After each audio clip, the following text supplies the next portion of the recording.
Okay, so we're going to pick up with the Kamhi Catts book of Language and Reading Disabilities, chapters 1 and 3 this week. So initially starting off, we're going to define language, and it breaks it down to the 5 components of language. Phonology, of course, we've talked about this extensively last semester, rules that govern the distribution and sequencing of speech sounds. Semantics governs the meaning of words and word combinations.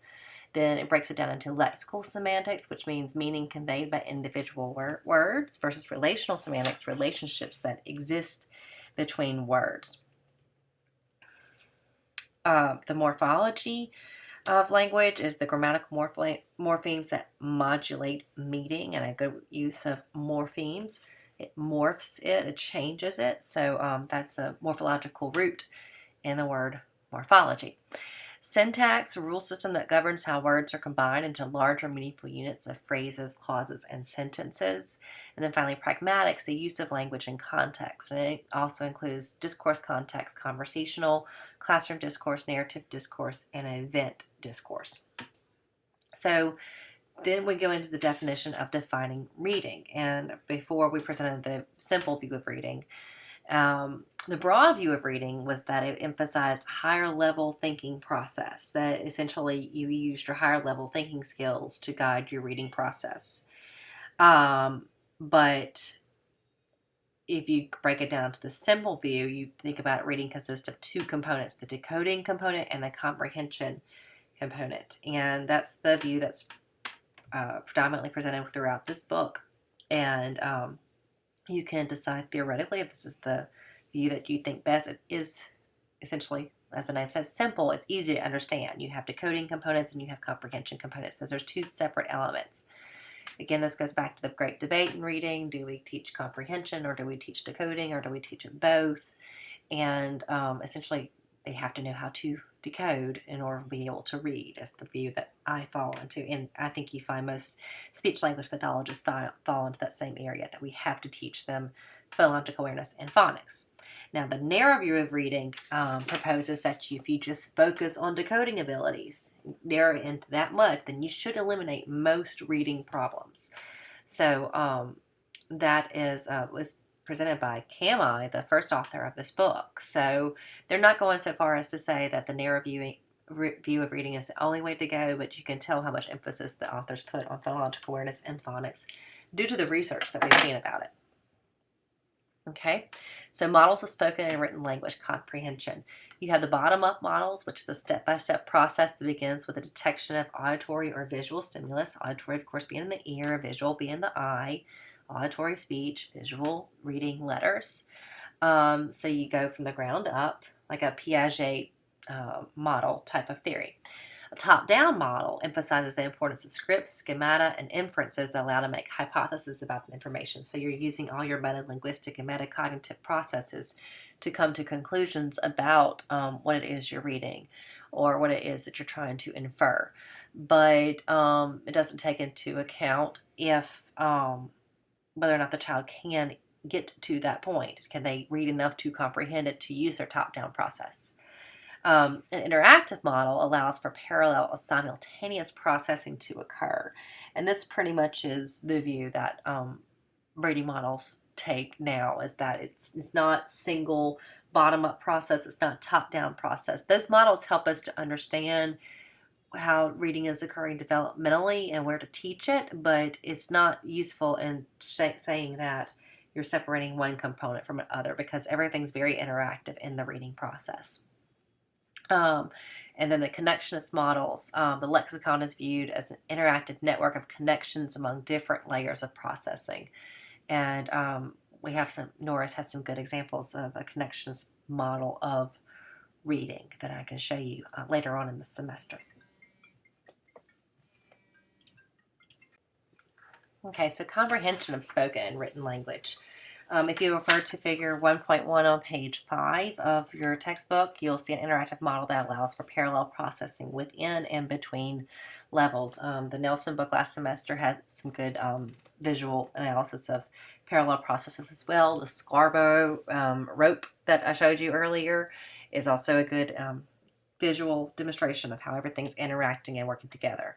So how are we comprehending spoken and written language? First, initially, we have perceptual analysis. Input to perceptual analysis is either speech or print. So your input must be detected and analyzed. Eye, if it's print. Ear, if it's speech. Once input is detected, the segmental and suprasegmental features of spoken and written words are analyzed.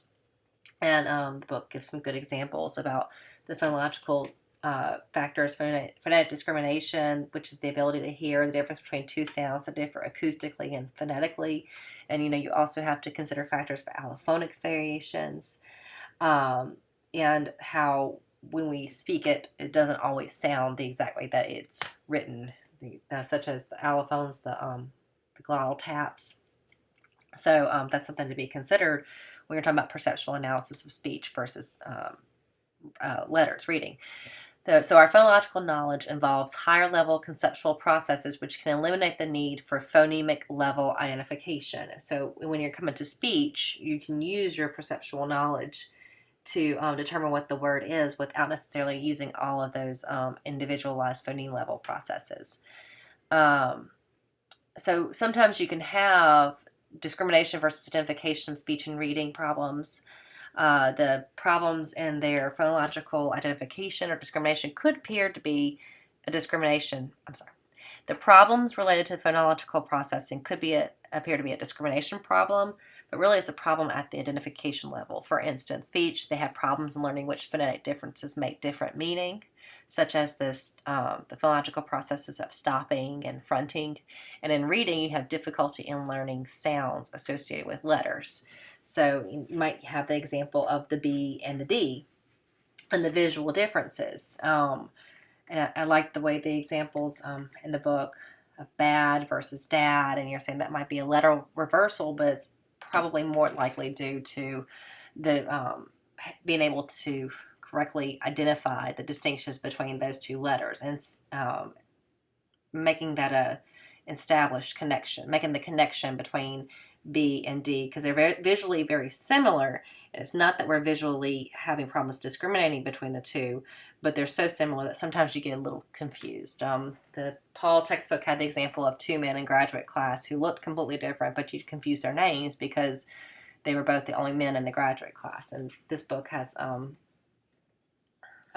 good example of one as well about the girl was named Amy. But he called her Anna. Amy and Anna look very differently. They sound very different, but it was just that initial identification of that A and that association. It wasn't a very well-established process for them. So sometimes those discrimination problems really are actually rooted in the identification, not the discrimination. So in word recognition, perceptual recognition is used to access the mental lexicon.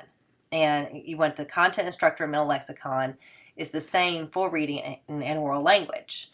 But the way the word meanings are accessed can differ. In speech, we access word meaning through the phonological representation. So cat, we recognize at put together says cat, and we make that association to a cat and whatever our picture for cat is. Reading, though, where word meaning is accessed indirectly through the phonological representation, such as the phonological awareness and the decoding, or directly by a visual representation. So when you're learning to read and you see C-A-T, you're going at, cat, oh, cat, that's the word cat. Or if you're teaching it with a blending type of phonics process where you see C-A-T and you're going cat, and you have to hold the phonemes for at least 3 seconds. You go cat, oh, cat, and you blend it together, cat, and you make that representation of cat. If it's a visual representation, when you're reading, you don't individually decode C-A-T, you just see the word cat, because by that time you're fluent and you've established the process for the phonics patterns and the words, and you make that automatic association. The use of visual versus phonological approach to word recognition depends on the frequency of the word. So sight words, for instance, the, a, and, said, what, with, who, this, that, all those Dolch sight words that you have. The reason they're sight words is because they're high frequency words, and they don't always follow the same pattern of phonics patterns. The, or the, however they're going to be taught it, you could say that follows a phonological pattern, but said S-A-I-D. There's no instance in any other word where AI says except in the word said. So you just have to memorize it. And you memorize it, it becomes a high frequency word, a sight word, and that's the way you access the lexicon, by the visual representation, because you see it so frequently. You make that connection versus the phonological representation. It's sounding it out, decoding it, and then putting it together to make a word. We want them to get to the visual representation where it's just automatic and it's fluent. But you have to have a process to get there if you don't have a phonological, if you don't know the word and are unable to code it because you're not familiar with it.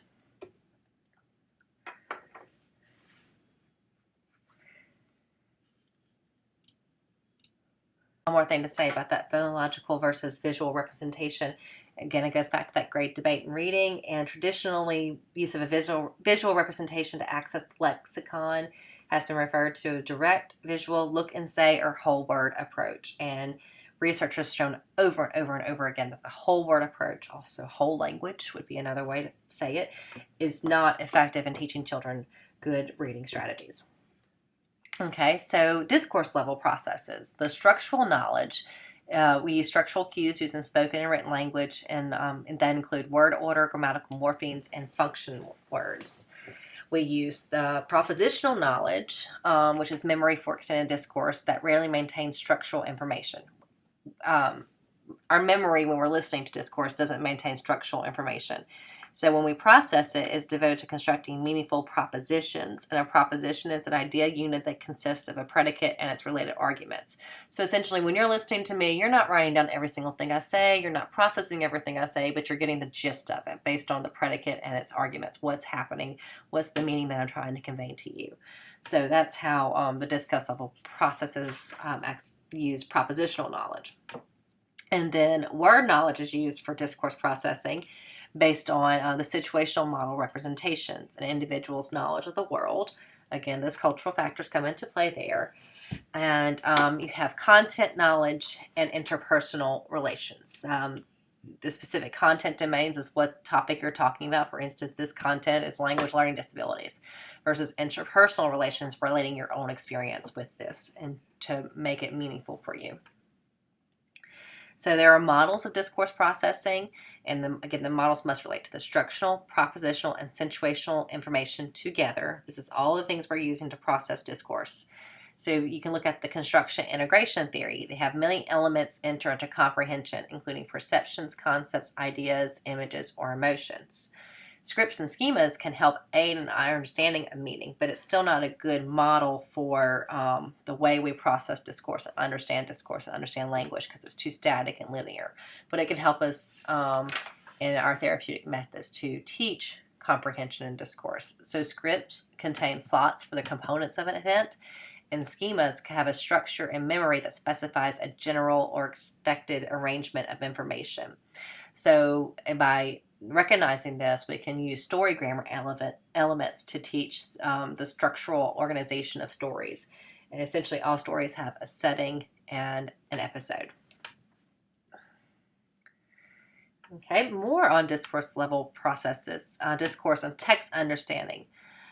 So understanding is the management of working memory, how we make working memory move towards understanding and comprehension. These are 5 different theories about how we are understanding discourse.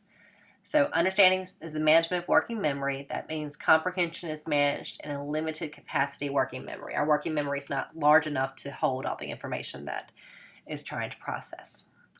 You have understanding as inference generation, and this is following a top-down type model, involves accessing relevant world knowledge and generating inferences that are needed to make sentences cohere and relate text to world knowledge. You have predictive inferencing, associative inferencing, and explanatory inferencing. Predictive speculates about events or actions that may occur based on what has already occurred in the story. Associative inference is a statement that makes generalizations about characters, actions, objects, or events in a story or text. And explanatory inference provides causal connections between actions, events, in a story or text. The next type of theory about discourse level processing is understanding as the construction of coherent representations. The more coherent the discourse or text, the easier it is to understand. So that's pretty self-explanatory. Understanding as a complex dynamic system. This is probably the system that we're most familiar with because it falls under that line of static linear models of spoken and written language do not have the flexibility to handle complex dynamic systems such as comprehension. Comprehension, as we all know, is very complex. There's lots of processes involved. So we can't just have one linear model to explain everything. And then finally, understanding is a metacognitive ability. And this falls in line with the metacognition role in learning to read. Metacognition is one's knowledge and control of one's cognitive system.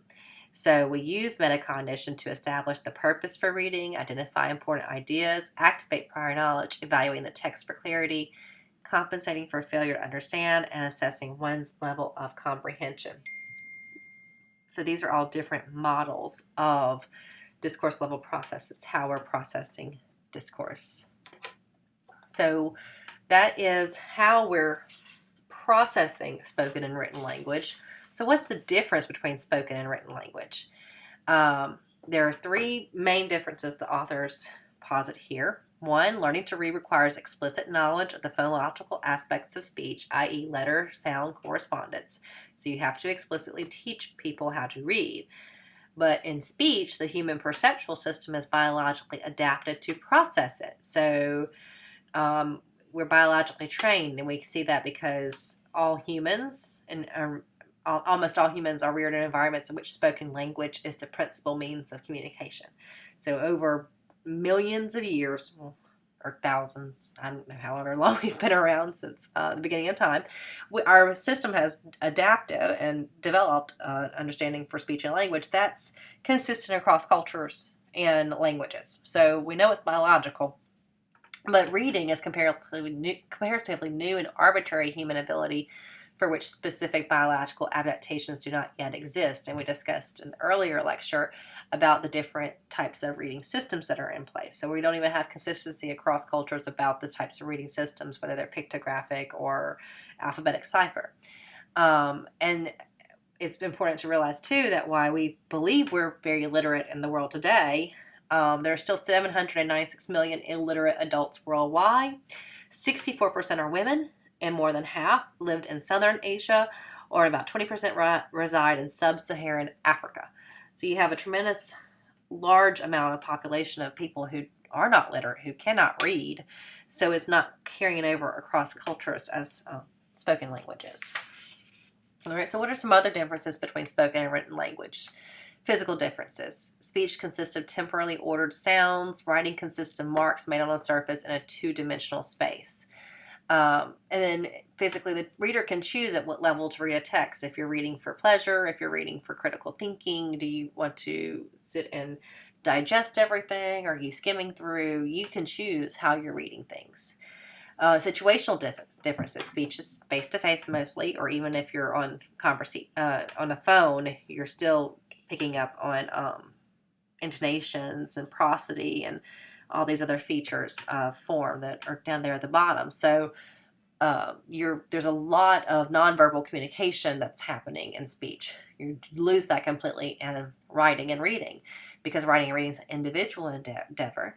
Writing is more precise than talking because it bears the whole burden of communication. You have to convey everything as the author that you want to convey through the written word without being able to use any kinds of gestures or tones, intonations, inflections, nothing like that, which I think is kind of like you listening to me on my lecture. If you could see me videoing, you would see how animated I am, and my hands are everywhere, and I still talk with my hands even though you can't see me. I'm talking to a screen and gesturing emphatically, but that's a lot of my method of communication.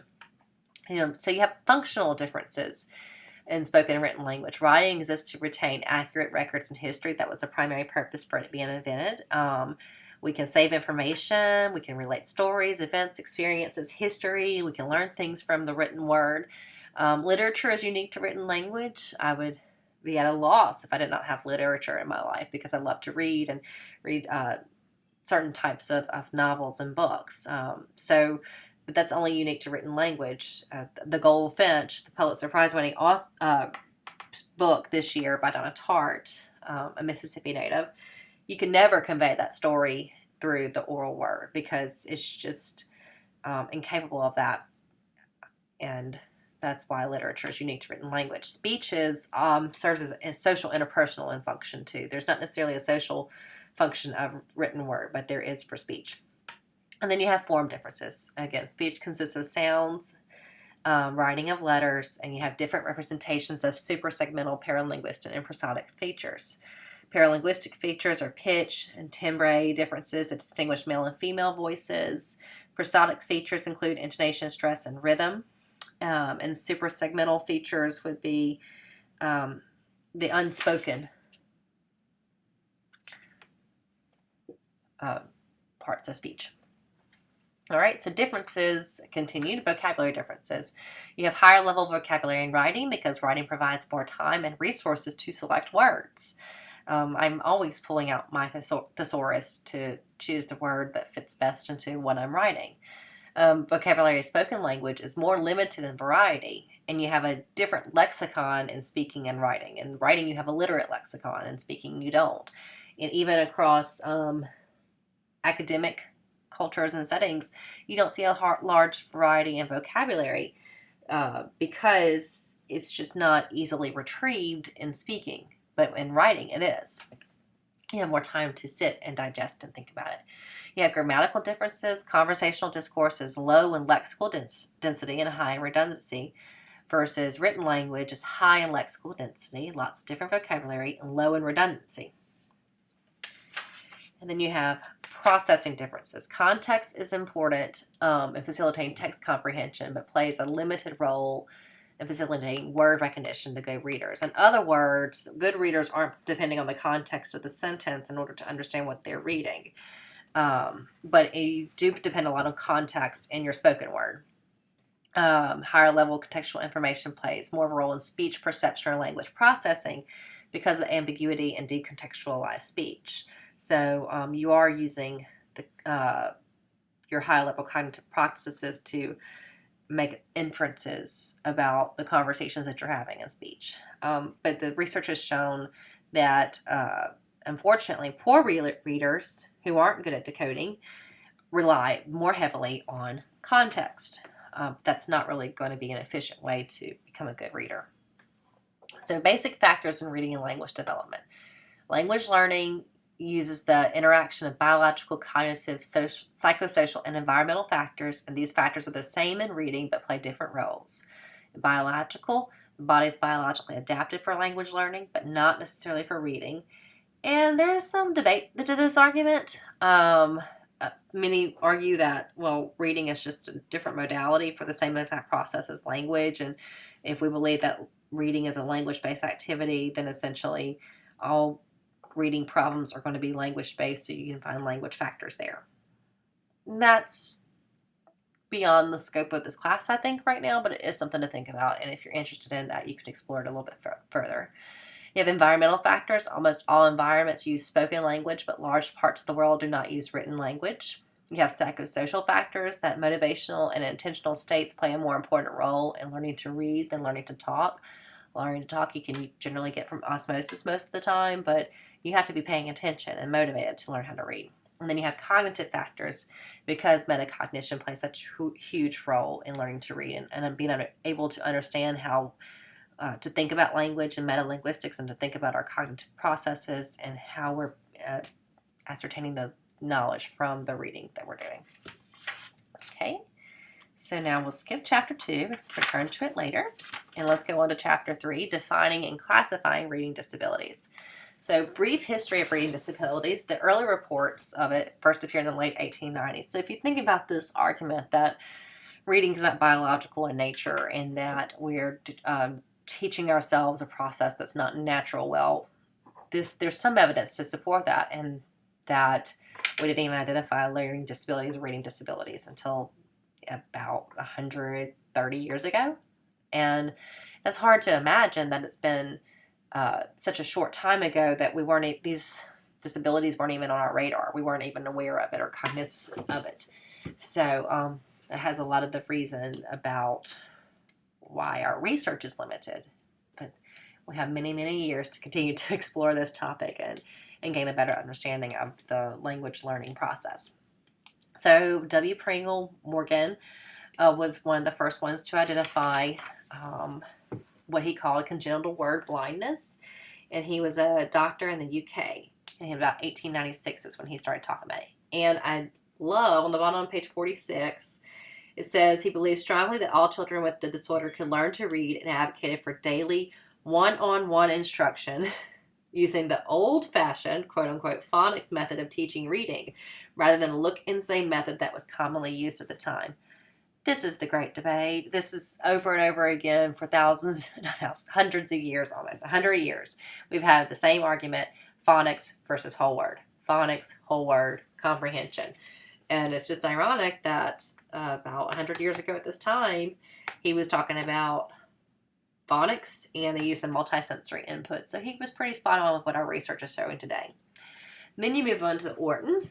Of course, we've all heard Orton Gillingham. Samuel T. Orton was in the U.S. He wrote the book Reading, Writing, and Speech Problems in Children. So do notice that he picked up on the speech area, although he wasn't necessarily a speech-language pathologist in our sense. He was the director of a mental health clinic in Iowa. But he did take a language-based view of reading disability, and he later got with Anna Gillingham, and they developed an approach that involved explicit instruction and phoneme graphing associations through multisensory instruction, and which came to be known as the Orton-Gillingham approach. And now many approaches we have that are recognized by IDA as legitimate approaches for teaching dyslexia, for instance, the DeBard association method, are Orton-Gillingham based in principle in that it's multisensory. But Orton-Gillingham is definitely the approach that has gained the most following, and that's the one that the dyslexia law in Louisiana, in Mississippi rather, here, is very specific that any kind of approach to teaching dyslexia has to be Orton-Gillingham.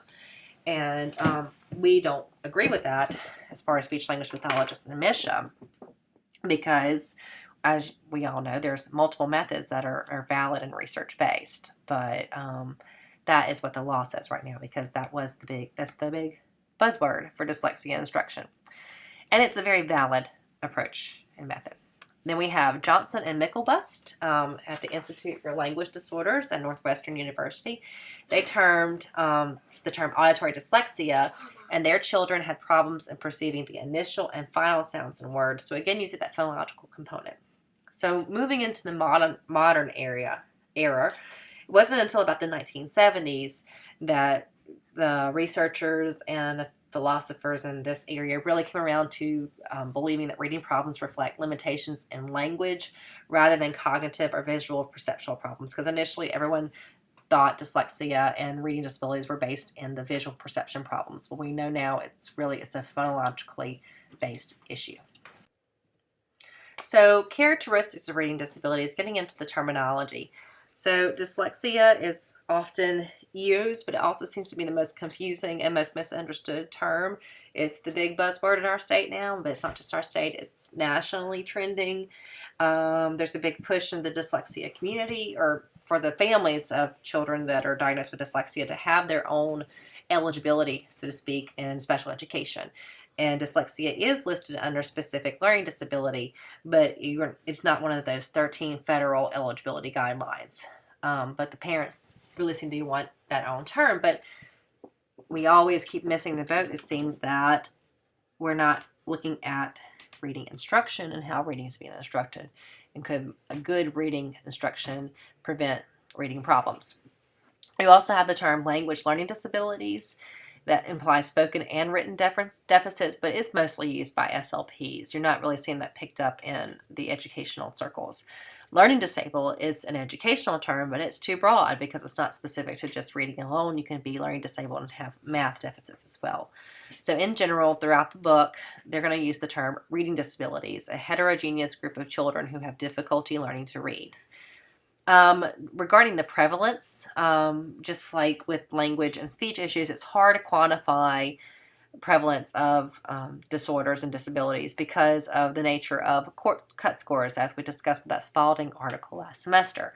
So if you use the cut score of 1 standard deviation, you find an incidence of 16% of children who have reading disabilities. If you use the cut score of 2 standard deviations, you find an incidence of 2.3%. It also, traditionally, it's been perceived that there were gender differences, that the incidence for reading disabilities is higher in boys versus girls. But this was probably attributable to gender bias, as that these children were diagnosed as having reading disabilities through the educational systems, and they were labeled learning disabled in school. So that might have contributed to the factor of the incidence appearing to be higher in boys than girls. And if you quantify it using research-based criteria, boys were slightly more likely to be identified than girls, and it should be split pretty evenly, incidence between girls and boys for reading disabilities. Where do you start again? All right, so defining reading disabilities.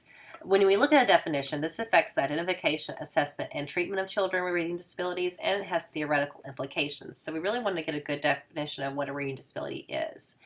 It should not be used to refer to all children who have problems in learning to read. That seems to be a consensus across all the fields involved with reading disabilities, and it lists special educators, reading specialists, physicians, optometrists, psychologists, and speech-language pathologists. The movement of reading disabilities being a language-based problem, dyslexia being a language-based problem, has opened the door for us as SLPs, being the language experts, to come in and be seen as experts in reading and reading acquisition. So if you look at the term specific learning disability or a dyslexia, these are children who have difficulty learning to read despite normal to above average levels of intelligence. This is the traditional definition. Traditionally, they've used exclusionary factors to define dyslexia. Instead of talking about what it is, well, dyslexia is not ADHD. Dyslexia is not a language only problem. Dyslexia is not a result of their cognitive ability. It's not a result of their educational experience. So they're trying to move more towards, though, inclusionary. What does dyslexia look at? Like, what does it consist of? So you have sensory, emotional, neurological factors. All of these must be within a normal limit, so it can't be due to a visual disability or a hearing problem. You have instructional factors. Children must have adequate literacy experience, and the development of reading requires explicit instruction. This does fit into the RTI framework, but more research is needed in this area. So we don't know yet how well RTI, although it's required for SLD, how well it can be applied across grades and across situations. The RTI research thus far has been largely focused in okay, so sorry, that was a child present on the horse. Okay, so RTI, does this mean that all children who fail to make progress in RTI have a language learning disability? Or conversely, will all children with LLD fail to make adequate progress in RTI? We don't know yet. We don't have enough research regarding this to make that determination, because you could theoretically have somebody who's language learning disabled or reading disabled who makes progress in RTI, so therefore is never assessed, but continues to need those support services. And you could have somebody who fails to make progress in RTI who might not have a reading disability or language learning disability, but some other type of disability, some other kind of health factor in there. So we need more research about it, but the instructional factors does fit into the RTI framework and into the definition of dyslexia, that we have to ensure they've had adequate instruction. Another way to approach this is if you're operating in a private clinical facility or practice or outside of a school system, and a parent comes to you with concerns about their child's reading ability. So how is you, the clinician, going to determine that child's had adequate instruction in reading? And probably the best approach is to make an assessment of all the factors involved in assessing whether or not a child has a reading disability or a language learning problem. We assess all the factors. Then you recommend and prescribe a treatment for that child based on their deficits in phonological awareness, for instance. If the child responds and seems to adequately progress in those skills, then that child probably isn't a child with dyslexia. And you can make that determination as a private practitioner, but not based solely on the assessments that you've used or standardized testing measures, only after a time period of treating and serving that child in those specific areas. I think that's something that's being lost right now, clinically speaking, in that people aren't really effectively implementing. You have a lot of children going and getting a diagnosis of dyslexia based on standardized testing measures alone without any consideration for their instructional factors and what kind of instruction they've had prior to seeking out the independent assessment in their reading ability. So that needs to be a consideration for you as graduate clinicians going into the world. I need to make sure I'm considering all factors in this child's development and experience. Then finally, intelligence. The discrepancy model has traditionally been used, but again, cut scores and the lacks of standardized testing effectiveness, you can lead to under-identification in children with low IQ, and you can have an over-identification in children with high IQ because of the nature of regression towards the mean. So it can take years in children with lower IQs, so to speak, for the discrepancy to catch up with them, and this is following a weight-to-fail model, which is, the research has again shown, is not effective. And that goes back to my child I talked about earlier that just got identified with a specific learning disability when he's had language services for 2 years, and he missed the cut score by 1 point of having the discrepancy. And overwhelmingly, the assessment showed that his IQ was relatively the same. Last time, nonverbal IQ was higher than verbal IQ. This time it reversed, and verbal IQ was higher than nonverbal IQ. But he still had average intelligence. His language ability was in the low average to moderate range. And but the overwhelming difference was he went from standard scores in the lower 70s, upper 60s in his achievement to standard scores in the 40s and 50s based on that 2 years and his age and the amount of instruction that he should have received and grown. So overwhelmingly, we had tremendous support. This child was significantly learning disabled. And I'm not sure that there's anything different that could have been done with him that hasn't already been done within the regular education through his language services that would make him a better reader than he is now. I mean, essentially, he has the diagnosis, and he's going to get services that are specific to that need. But he's so learning disabled that he's one of those students that I don't know how successful he'll ever be in becoming a good, true, fluent reader, because I've given him association method for 2 years. I've done visual strategies. I've done everything I know in my little bag of tricks to teach him how to read, and he still hasn't gotten it. He's had a very systematic, explicit phonics approach to reading that was designed for students with learning disabilities, and he still hasn't gotten it. So just because he didn't get that label until this year doesn't mean that he didn't get adequate instruction and services. But the discrepancy, his achievement levels dropped so significantly in that 2-year time period because that's just how learning disabled he was. And it did fall into that criteria of the weight to fail model by using that discrepancy model alone. So it's a consideration to be made for these students. And we know, too, when we're looking at tests and nonverbal IQ tests, what relationship do those performance measures of nonverbal IQ have to reading achievement? I mean, how well they can match block designs or perceive the missing parts of pictures tell us about how he or she should read words, is what the book says. It's a very good point. These skills are not directly related to reading and all the language complexities that go into reading. So, again, looking at that IDA dyslexia definition that we discussed last semester, and you can, it's listed here in the book. You're looking at dyslexia as a specific learning disability, recognizing that it's neurobiological in origin, separate from other learning problems. They have problems in word recognition and spelling, difficulty in word recognition, which is decoding, fluency in spelling, and spelling is encoding. Overall, overwhelmingly, this means it's phonologically based. Deficits in phonological processing is a result of the deficit in phonological component of language, and these deficits include phonological awareness, phonological memory, phonological retrieval, and phonological production. And we're going to discuss how to assess all of these measures later on. It definitely excludes visual problems as a cause of dyslexia, and it can lead to earlier identification of dyslexia by recognizing and accepting that phonological processing component. That being said, again, the law in Mississippi says that children must be screened by the end of kindergarten and beginning of first grade for dyslexia, all students in the state. And that philosophy is based on that if you use phonological awareness components in screening earlier, then you'll catch dyslexia earlier. However, there's still certain elements of phonological processing and phonological awareness that must be explicitly taught. For example, phoneme manipulation.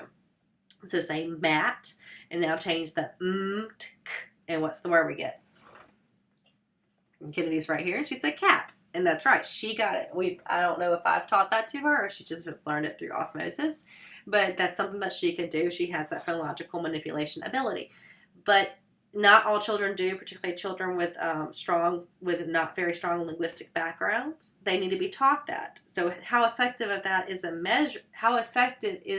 a measure if we're using that at the end of kindergarten when it's not even a curriculum standard in Common Core until first grade, and it's not been taught to them at that point. So you need to look at the developmental sequence of phonological awareness and what's appropriate, what's not, based on their ages and expectations. Okay. You also have unexpected underachievement. So you rule out ineffective classroom instruction, as we've spoken about extensively. And then it also references other cognitive abilities, which is not specific. Now, that can still fall into that traditional IQ discrepancy type model, but the authors recommend, and I like this use of listening comprehension as a comparison over IQ, because if it's dyslexia, they're not going to have deficits in listening comprehension. If they have deficits in listening comprehension following the simple view of reading, then that means they have the mixed reading disability, not dyslexia. So listening comprehension as a measure would be very effective to say that they have essentially cognitive ability to meet this achievement level, and their reading is unexpected in relation to their listening comprehension abilities. And then you have finally secondary consequences of reading deficits in regards to reading comprehension and vocabulary as a downstream consequence of dyslexia. Again, that Matthew effect. So how can we classify dyslexia and other language-based reading disabilities? We know that some of these poor readers have deficits in phonological processing, vocabulary, grammar, and text-level processing, and don't meet the criteria for dyslexia. Some of them will meet the criteria for a specific language impairment. So the determination of eligibility should be based on reading achievement independent of cognitive or language reference points, as there is no theoretical base for discrepancy models.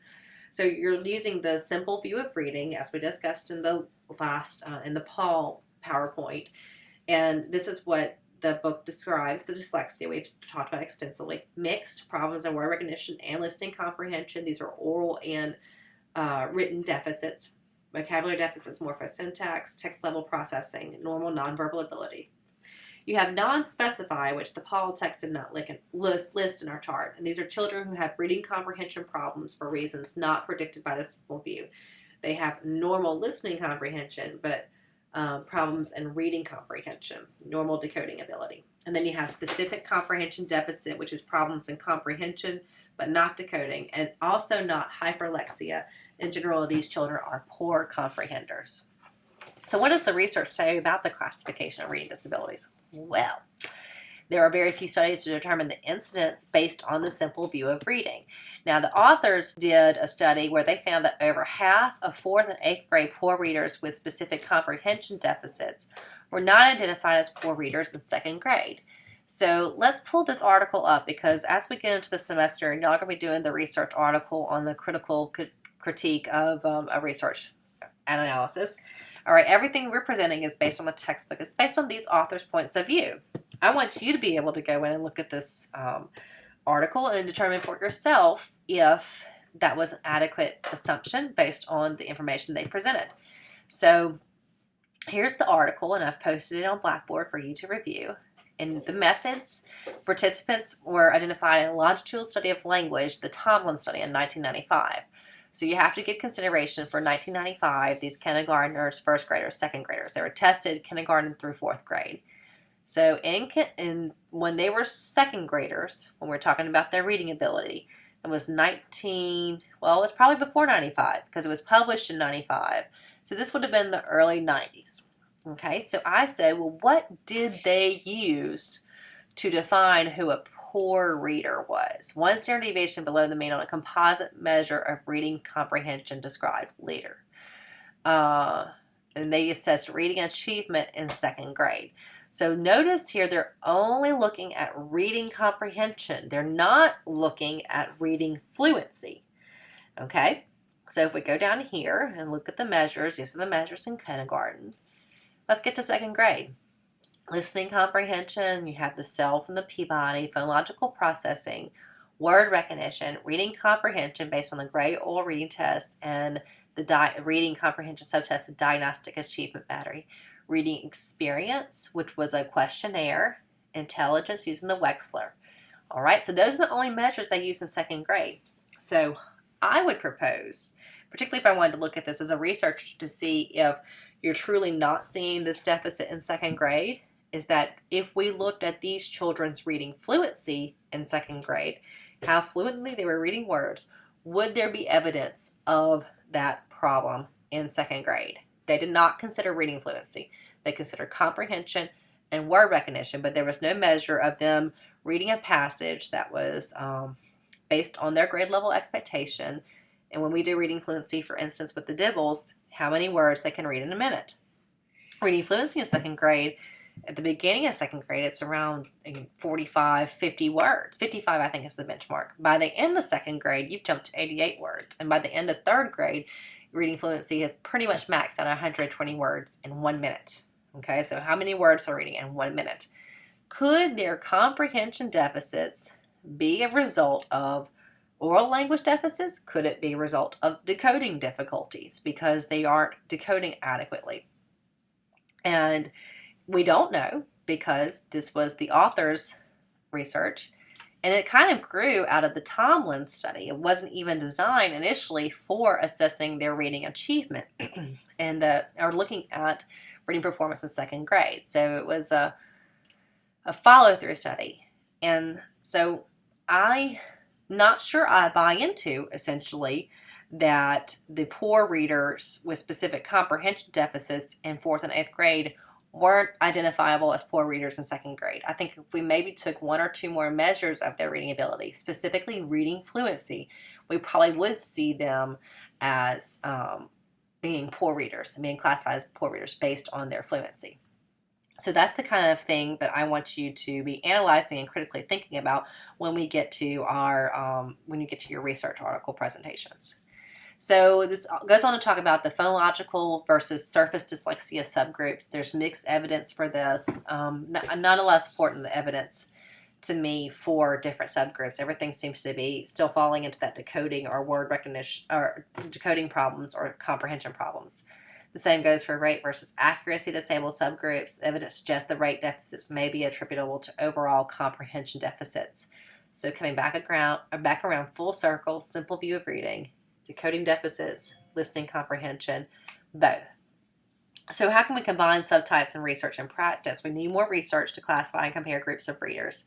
Word recognition and listening comprehension fall along a continuum, and it's not homogeneous amongst children with reading disabilities. It's just like everything else. It's dynamic, it's interactive. We can't just say it's linear and you either have this problem or you don't. And then you have clinical implications. All children with reading disabilities need assessment that includes word recognition, listening comprehension, and related cognitive processes. But again, we'll talk about assessment a little later. Intervention for dyslexia and mixed reading disabilities needs direct instruction and word recognition. And intervention, of course, for mixed RD and specific comprehension deficits needs to focus on comprehension skills. So this is just a very detailed overview of the types of reading deficits we can see following the simple view of reading.